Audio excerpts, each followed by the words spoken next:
오늘 아침 함께 오신 하나님의 말씀은 로마서 8장 12절에서 17절 말씀입니다. 그러므로 형제들아 우리가 빚진 자로 돼 육신에게 져서 육신대로 살 것이 아니니라. 너희가 육신대로 살면 반드시 죽을 것이로되 영으로서 몸의 행실을 죽이면 살리니 무릇 하나님의 영으로 인도함을 받는 사람은 곧 하나님의 아들이라. 너희는 다시 무서워하는 종의 영을 받지 아니하고 양자의 영을 받았으므로 우리가 아빠 아버지라고 부르짖느니라. 성령이 친히 우리의 영과 더불어 우리가 하나님의 자녀인 것을 증언하시나니 자녀이면 또한 상속자 곧 하나님의 상속자요 그리스도와 함께한 상속자니 우리가 그와 함께 영광을 받기 위하여 고난도 함께 받아야 할 것이니라. 아멘. 할렐루야. 오늘도 하나님께서 주시는 은혜와 역사 또 응답이 있기를 축복합니다. 이 세계제 2차 대전을 끝내면서 당시에 영국 수상이던 윈스턴 처칠이 짧지만 아주 감동적인 연설을 한 내용이 있습니다. 그 연설문의 마지막 부분이 이렇게 이야기하는데요. 읽어보면 이렇습니다. 역사상 인류가 이처럼 많은 수의 희생자들에게 빚을 진 적이 없습니다. 그들은 바로 이 전투에서 희생된 군인들입니다. 그리고 역사상 많은 인류가 한 사람에게 이렇게 빚을 진 적이 없었습니다. 그분은 십자가에서 희생된 예수 그리스도입니다. 사람들에 따라서요. 이 빚을 진 경우가 모두가 다 다르고 또 빚을 갚지 못하는 경우도 모두 다 다를 겁니다. 그러나 이 정상적인 사람이라면 빚지고 행복해하는 사람 없을 거고 빚지고 마음이 아프지 않은 사람 또한 없을 겁니다. 그런데 사도 바울은 우리를 향해서 이 기독교인이 된 우리들에 대해서 말하기를 너희도 빚진 사람들이다. 너희들이야말로 빚진 사람들이다 이렇게 말합니다. 자, 12절 말씀 다시 읽어보면 이렇습니다. 그러므로 형제들아 우리가 빚진 자로 돼 육신에게 져서 육신대로 살 것이 아니니라. 자, 바울 사도가 우리를 향해서 너희는 빚진 사람이다 이렇게 말할 때 이 빚은 우리가 사람에게 진 빚, 사람에게 진 신세를 뜻하는 게 아닙니다. 이 그리스도인은요 하나님께 빚진 자들이에요. 그러면 내가 하나님께 진 빚이 뭐냐? 이 돈으로만 따진다면 여러분들은 아마도 빚진 자가 아닐 수도 있어요. 하지만 다른 빚은 없을까요? 옛 어른들이 이렇게 말했죠. 신체 발부 수지 부모라고 해서 자기 육신 자체도 부모에게 받은 것이니 이 털끝 하나도 되도록이면 손대지 않았다 뭐 이런 이야기입니다. 이 부모에게 물려받은 귀중한 유산인데 육신을 보존하면서 내가 그만큼 부모에게 그토록 값진 빚을 지고 살아간다 하는 사실을 잊지 않았다라는 거예요. 마찬가지로요. 우리가 이 하나님께 빚을 지고 있다는 말은 바로 이러와 같은 뜻입니다. 이러한 맥락에서 사도 바울은 우리가 하나님께 빚을 지고 있다고 말해요. 자, 우리는 하나님의 자녀가 된 사람들이에요. 이 하나님의 양자가 된 사람들입니다. 사도 바울은 이 그리스도와 함께 이 재산을 상속받을 수 있는 후사가 되었다라고 하는 이 놀라운 사실을 우리에게 확인시켜 줍니다. 사람들은 흔히 내가 신앙생활하면서 하나님 앞에서 무슨 복을 받았는가 이러한 질문을 하면서 불평도 하기도 합니다. 하나님 앞에 나와서 예배하고 믿음 생활하면서 나는 하나님 앞에 무슨 복을 받았는가? 다른 사람처럼 내가 건강하기라도 한가? 다른 사람처럼 부자인가? 다른 사람처럼 문제없이 잘 살고 있는가? 건강한가? 뭐 이러한 계산들을 하는 경우들이 종종 있어요. 그러나 이 하나님 앞에서 하나님의 자녀가 되었다고 하는 건 즉 이 크신 하나님의 사랑과 주신 생명에 대한 빚 그걸 우리가 지고 있다는 걸 생각조차 하지 않는 게 이 어찌 보게 되면 좀 안타까운 거죠. 아직 신앙이 자라지 못한 것 그것밖에 되지 않습니다. 자, 어떻게 우리가 하나님의 자녀가 될 수 있느냐? 옛날 사상과 종교들에서 사람이 신의 아들이 된다는 주장들이 종종 있었습니다. 이 고대 그리스에서는 이 남보다 아주 초자연적인 능력, 초인적인 능력을 가진 사람들을 신의 자녀다 이렇게 생각했고, 이 중국 같은 경우에는 나라를 다스리는 임금이야말로 천자니 황천왕이니 이러면서 신의 자녀다 이렇게 생각을 했어요. 자, 우리가 이 왕의 자손도 아니고 남보다 월등하게 뛰어난 신체적인 능력을 가진 것도 아닙니다. 그러나 우리에게 이 복음이 되는 것은 뭐냐? 우리에게 그런 거 필요 없다는 거예요. 내가 잘날 필요도 없다는 거예요. 우리에게 그런 것이 없어도 하나님의 자녀가 되어질 수 있다는 겁니다. 바로 예수 그리스도 때문에 가능하다라는 거예요. 바울은 이 논리를 8장에서 이걸 아주 세밀하고 굉장히 치밀하게 전개해 갑니다. 바울은 사람의 종류를 육의 사람과 영의 사람으로 구분해요. 영의 사람은 누구냐? 이 그 마음이 그리스도의 마음으로 바뀌어 있는 사람이 영의 사람이에요. 이 겉모습이 신령한 사람이 아니라 그냥 신앙의 연수가 오래된 사람이 아니라 그 마음이 그리스도의 마음으로 바뀌어 있는 사람을 뜻한다는 거예요.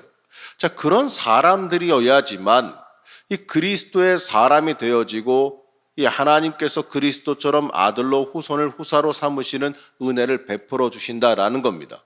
나같이 어찌 보게 되면 좀 부족하고 어떻게 보게 되면 하나님 보시기에 죄인인 우리들도 나 같은 인간도요, 이 그리스도처럼 하나님의 사랑과 생명을 나눠받을 수 있다는 사실이에요.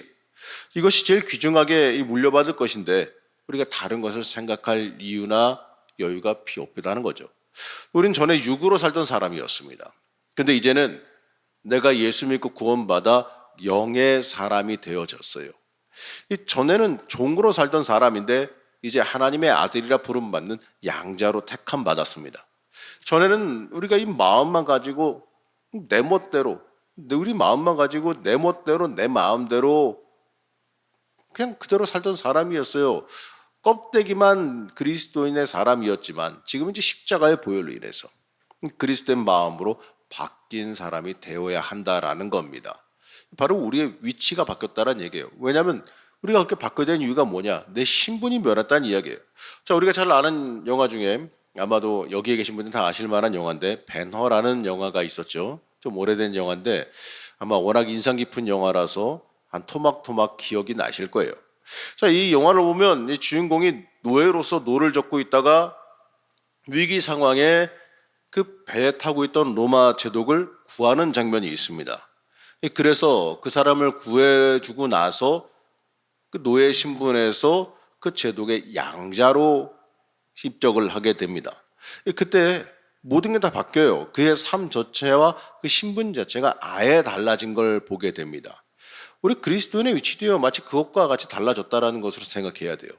우리를 하나님의 아들과 딸의 자리에 앉혀주셨어요. 하나님을 아버지로 부를 수 있다고 하는 이 놀라운 우리의 위치의 변화, 자리의 변화가 생겼다는 거예요. 그럼에도 불구하고 우리가 이 사실을 감격스럽게 간직하지 못함으로 인해서 이 기독교인의 이 영적인 생명력이 죽어가고 있다는 거예요. 우리에게 하나님을 아버지로 부를 수 있다, 이 놀라운 감격 말고 다른 게 뭐가 더 필요하겠어요. 그래서 바울은 그 감격을 표현해서 우리가 하나님을 아빠, 아버지라 부를 수 있다라고 표현하고 있는 겁니다. 15절 말씀 우리 함께 다시 한번 읽어보겠습니다. 너희는 다시 무서워하는 종의 영을 받지 아니하고 양자의 영을 받았으므로 우리가 아빠, 아버지라고 부르짖느니라. 저 어린애들이 유치원 다니는 어린아이들이 좀 놀다가 무서운 일이 있거나 안 되는 거 있으면은 엄마, 아빠하고 부르짖으면서 달려오면 그 한마디에 어떻습니까? 모든 게 다 해결되는 거 아니겠어요? 우리가 이 하나님을 아빠, 아버지라고 부를 때 이러한 감격을 가지고 부르짖을 수 있어야 돼요. 내가 주님 앞에 나오면 해결된다. 내가 하나님 부르짖으면 어쨌든 간에 책임져 주신다. 그 믿음과 은혜로 하나님 앞에 나올 수 있어야 되는 거 아니겠습니까? 하나님은요, 그 아들의 사랑과 생명을 우리의 생명으로 바꿔주셨어요. 그래서 하나님을 아버지라고 부르는 감격이 더 크다라는 얘기예요. 내가 죄인인데, 이 죽을 수밖에 없는 죄인인데 하나님께서 우리를 불쌍히 여기셔서 살리셨어요. 길을 열어주셨어요. 살 길을 열어주셨어요. 아버지라고 부를 수 있는 길을 열어주셨어요. 이 얼마나 큰 은혜와 얼마나 큰 감격입니까? 마틴 루터는요, 이 구절을 주석하면서 뭐라고 말했냐면 이 구절은 금 글자로 쓰인 구절들이다. 너무나도 귀한 말씀이다 보니 그렇게 불렀다라는 거죠. 자, 이건요 결국 하나님을 아버지로 부를 수 있다는 그 사실에 대한 놀라운 감격을 표현하는 겁니다. 여러분, 나 같은 죄인이 하나님을 아버지로 부를 수 있다? 이 얼마나 놀라운 은혜입니까? 이걸 갖다가 그냥 그냥 그러려니 하고 흘려들어야 되는 게 아니라 이게 우리에게 감격이 되어지고 이게 우리가 감동이 되어질 수 있어야 돼요. 그래야 우리의 영이 살아날 수 있는 거고 그래야 영적인 본질을 되찾을 수 있는 겁니다. 아버지, 아빠라고 부르는 그 말에 모든 게 다 들어있는 거 아니겠습니까? 그 소리를 듣는 부모의 심정이나 그 소리를 하는 그 아이나 거기에 다른 말이 필요 없잖아요. 그것처럼 하나님을 아버지라고 부르는 우리의 마음에도 그 같은 마음이 사무쳐야 되는 거예요. 애가 이렇게 뛰어다니다가 넘어져서 아빠하고 부르짖게 되면 그게 뭐겠어요? 거기 모든 게 다 들어있는 거 아니겠어요? 그러면 그 듣는 부모는요, 어우, 놀래서 막 뛰어가죠. 애가 다쳤나 싶어가지고 안아주고 어디 다쳤나 살펴보고 고쳐주고 싸매주고 위로해주고 그게 부모의 역할이거든요. 또 자녀가 아빠라고 부르짖을 때는 그걸 기대하고 부르짖는 거 아니겠습니까? 여러분 마찬가지로요. 위기의 상황에 고난의 상황에 하나님께 부르짖는 이유가 뭡니까? 예수 앞에 나오면 살 줄로 아니까 부르짖는 거 아니겠어요? 그 앞에 나오면 어쨌든 간에 내가 혼을 나던 어쨌든 어쨌든 간에 하나님이 얼러주시던 다시 길을 알려주시던 뭐가 됐던 간에 부르짖으면 어쨌든 간에 해결될 줄로 믿는 믿음이 있는 거 아니겠습니까? 그게 우리가 부르짖는 이유예요. 그게 내가 하나님의 아들이다, 하나님의 자녀다 부름 받은 이유가 바로 거기에 있는 거예요. 이 세상에 사람에게 빚진 것도 없고 신세 갚을 일 없다고 스스로 자만하는 사람들이 있는데 또 부모에게 빚지지 않았다고 건방지게 말하는 사람도 있을지도 모르겠는데 그러나 생각해 보게 되면 빚지지 않은 사람이 없다라는 거죠. 우리가 이 하나님 앞에 생명과 사랑의 빚을 지고 있기 때문에 그 영광에 따른 고난도 함께 즐거이 받을 수 있어야 된다고 사도 바울은 말합니다. 유산을 받으려고 하는 그 자식은 부모의 어려움도 함께 동참해야 되는 게 도리죠. 부모가 어렵게 피땀 흘려 읽어놓은 그 재산을 아무것도 안 하고 물려받으려고 하는 그 어리석은 자식이 없는 것처럼 또 그렇게 하면 또 안 되는 것처럼 이 부모의 유산을 상속받기 원하는 자식은 그 부모의 괴로움도 함께 나눌 수 있어야 한다라는 뜻입니다. 자, 17절 말씀 함께 보시겠습니다. 자녀이면 또한 상속자 곧 하나님의 상속자요 그리스도와 함께한 상속자니 우리가 그와 함께 영광을 받기 위하여 고난도 함께 받아야 할 것이니라. 아멘. 여러분 복받기 원하시죠? 거저 주시진 않습니다. 아무것도 안 하고 그냥 누워서 뒹굴뒹굴하고 있는데 입에다가 갖다가 먹여 넣어 주시길 원하시면 그거는 잘못된 생각이에요. 그리고 또요, 누워서 먹으면 체해요, 체해. 앉아서 먹어야지. 그리고요, 여러분, 가서 주시면 가서 갖다가 먹는 건 내가 해야 돼요. 그게 뭐겠어요? 하나님 앞에 그 역사에 참여하는 일을 말씀하는 거예요. 여러분, 주를 위해 살아가는 것 자체가 복의 길이에요. 내가 생각하기에 그 조금 움직이는 거 고난이라고 말해봤자 그거요, 받을 복에 비하면 아무것도 아니에요. 그렇기 때문에 하나님 앞에 와서 수고하고 일하고 하나님 앞에 쓰임 받았다 그래서 내가 고생했다, 내가 뭔가 했다, 죄송한 이야기지만 물에 빠져 죽겠는 사람 손 내밀어 건져줬더니 밖에 나와서 한다는 얘기가 자, 당신이 손 뻗는 노동했고 내가 손 뻗는 노동했으니 우리 반반이니 쌤쌤이니 없는 걸로 합시다. 이렇게 말하는 것과 똑같은 말도 안 되는 이야기라는 거예요. 여러분이 암만 수고하고 봉사하고 뭐하고 한다고 그래봤자 거기에 따라 주시는 복에 비하면 그 수고나 여러분이 한 그런 것들은요 정말 별것도 아닌 일이 되어지는 거거든요. 주님께서 여러분 건져주시고 구원하신 거에 비하면 가서 조금 수고하고 봉사한 게 그렇게 큰 일이겠습니까? 아무것도 아니에요. 주님께서 주신 그 은혜와 사랑에 집중하시기를 축복합니다. 여러분 그걸 잊지 말아야 돼요. 하나님을 아버지라 부를 수 있는 사람은 그 영광과 생명과 고난도 함께 달게 받을 수 있어야 되는 거예요. 큰 빚을 탕감받은 사람이 더 많은 사랑을 받은 것이다 말하는 것처럼 하나님 앞에 내가 일생의 빚, 생명의 빚, 사랑의 빚을 지고 있다고 하는 것을 깨달으면 깨달을수록 나에게 빚진 자들도 용서하며 살아갈 수 있고 또 하나님의 말씀 따라 살아가는 복음 순종하는 주의 자녀가 될 수 있어야 되는 겁니다. 내 승질은 있어도 내가 예수 믿어서 예수 때문에 변화돼야겠다. 이렇게 고백할 수 있는 게 우리의 모습이란 거예요. 자, 우리 사랑하는 성도 여러분, 하나님의 빚진 자로서 그 빚을 갚으려고 노력하는 사람들이 되어줘야 됩니다. 어디 한번 자신할 수 있는 분 계세요? 나는 하나님 보시기에 구원해 줄 만하다. 나 정도쯤 되면 다른 사람보다 잘나서 하나님께서 그래 너는 좀 특별하게 좀 구별해서 구원해 줘야겠다. 이렇게 특별 대우 받을 만한 사람이라고 생각하시는 분 계십니까? 한번 손 한번 들어보세요. 아무도 없죠. 이 저를 포함해서 그 누구도요. 하나님 앞에서 특별하게 잘난 사람 아무도 없어요. 우리 모두 다 하나님 앞에 서면 죽어 마땅한 죄인들입니다. 그 죽어 마땅한 죄인들을 하나님께서 사랑하셔서 구원의 길을 열어주셨어요. 그게 바로 예수 그리스도 십자가의 사랑이요 십자가의 은혜라는 거예요. 어제도 이제 주일 예배 드리실 때 예배당에 들어와서 십자가 보셨죠? 십자가 보시면서 어떠한 마음과 어떠한 생각이 드셨습니까? 그 만두님이 말씀드렸잖아요. 십자가는 나를 향한 하나님의 사랑이라고. 예수 그리스도의 고난 그것도요 나를 사랑하시기 때문에 당하신 거예요. 나를 살리기 위해서 당하신 거예요. 그 사랑을 우리가 받아들이고 그 사랑을 온전히 이해할 수 있다면, 온전히 그 사랑을 갖다가 그 사랑을 감격으로 받아들일 수 있다면 내가 주의 품 안에서 그렇게 살아갈 수는 없는 거죠. 내가 주님 안에서 내가 변화되어지면 남 헐뜯는 일도 없는 거고 불평도 없는 거고 원망도 없는 거고 주 앞에 감사밖에 남는 게 없게 되는 거예요. 은혜 떨어지면 항상 문제가 생기더라고요. 십자가를 바라볼 때 그 감격과 은혜가 사라지면 꼭 내가 교회 안에서 분란되고 꼭 내가 그 분쟁의 씨앗이 되고 불평의 씨앗이 되고 원망의 씨앗이 되더라 이거죠. 누누이 말씀드렸죠. 악한 마귀에게 내 마음과 심령을 빼앗겨서는 안 됩니다. 나는 온전히 주님의 것이에요.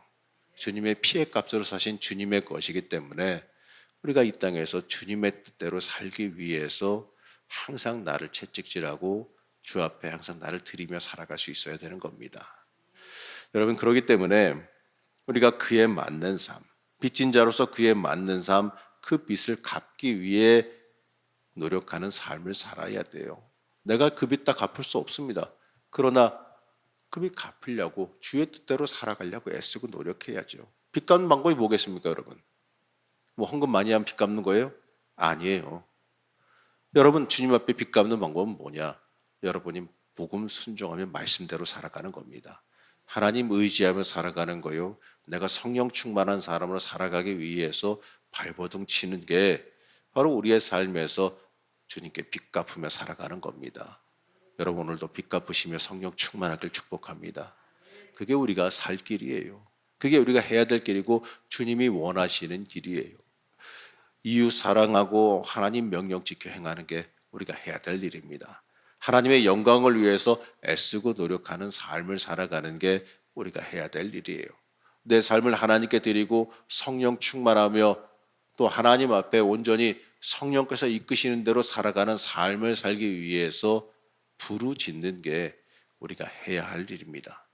우리 또한 그러한 삶을 살아갈 때 하나님의 기쁨이 되어질 것이고 하나님의 자녀이자 상속자로서 받아 누릴 복을 받고 살아가는 사람이 되어지는 겁니다. 여러분 은혜 충만한 사람, 그 사랑을 깨달은 사람은 복의 근원이 됩니다. 복의 근원이 돼요. 남을 높이는 자가 되어지고 살리는 자가 되어지고 또 문제를 일으키는 게 아니라 화합을 일으키는 사람이 되어지는 겁니다. 그게 성령 충만한 사람의 모습이라는 거예요. 여러분 그러한 복을 받아 누리시기를 축복합니다. 복의 근원 되시기를 축복합니다. 오늘 말씀에서 본 것처럼 여러분 우리는 상속자예요. 하나님의 자녀로 부름받은 사람들이고 또 우리가 하나님을 아빠 아버지로 부름짓을 수 있는 사람입니다.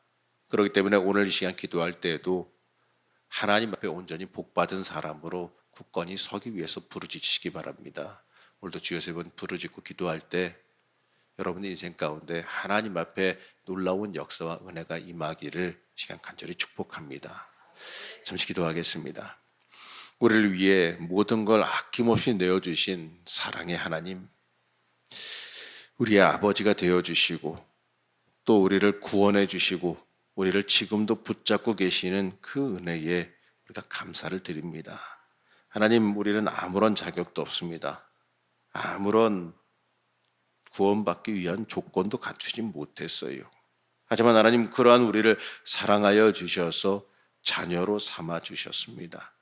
하나님, 우리가 우리 인생을 살아가면서 이러한 은혜의 감격으로 이 땅을 하나님 앞에 온전히 드리며 살아갈 수 있게 붙잡아 주시옵소서. 하나님, 받은 은혜 귀하게 여기고 우리가 이 땅에서 심령이 바뀌어지고 우리의 마음이 바뀌어지고 우리의 삶이 숭두리째 변화되게 하여 주셔서 하나님의 뜻을 행하며 하나님의 사람으로 변화받아서 살리는 자, 생명을 만드는 자, 하나님의 뜻대로 행하며 살아가는 복음 충만하고 은혜 충만한 주의 자녀들로 이 땅을 굳건히 서서 살아가게 허락하여 주시옵소서. 하나님, 오늘도 기도할 때 하나님께서 부어주시는 은혜가 있게 하여 주시고 그 십자가의 사랑, 나를 위해 주신 그 놀라운 하나님의 사랑을 깨달아 알고 그 사랑 앞에 엎드리는 주의 복된 자녀가 되게 축복하여 주시옵소서. 우리를 붙잡아 주시고 역사하실 줄로 믿사오며 거룩하고 존귀하신 예수님의 이름으로 기도하였습니다. 아멘.